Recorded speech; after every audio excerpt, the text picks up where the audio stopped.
മഹാത്മാഗാന്ധിയുടെ പേരക്കിടാവായിട്ടുള്ള രാജ്മോഹൻ ഗാന്ധിയുടെ ഒരു പുസ്തകമുണ്ട്. അദ്ദേഹം പറഞ്ഞു,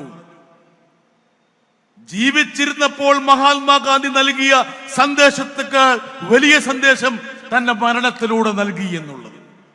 ഒരുപക്ഷെ ഇവിടെ ഇരിക്കുന്ന എന്റെ സഹോദരന്മാർക്ക് അറിയാത്തൊരു കാര്യം കൂടി പറയാം. താൻ വധിക്കപ്പെടുന്നതിന് 2-3 ദിവസം മുമ്പ് അദ്ദേഹം സന്ദർശിച്ചത് ഡൽഹിയുടെ പ്രാന്തപ്രദേശത്തുള്ള മെഹ്റോളി ദർഗയിലായിരുന്നു. ഇന്ത്യ വിഭജനത്തെ തുടർന്ന് ആ ദർഗ ആക്രമിക്കപ്പെട്ടു.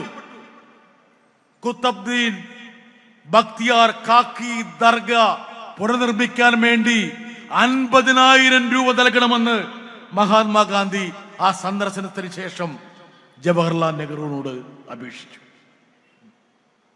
ഇന്ത്യ സ്വാതന്ത്ര്യം കിട്ടി ആഘോഷത്തിമിർപ്പിലായിരുന്ന ഘട്ടത്തിൽ നഗ്നപാതനായി കൽക്കത്തയുടെ തെരുവാറുകളിലൂടെ ഹിന്ദുക്കളും മുസ്ലിങ്ങളും ഒരുമിച്ച് നിൽക്കണമെന്നുള്ള ആഹ്വാനം നടത്തിക്കൊണ്ട് അദ്ദേഹം അലഞ്ഞു തിരിയുകയായിരുന്നു.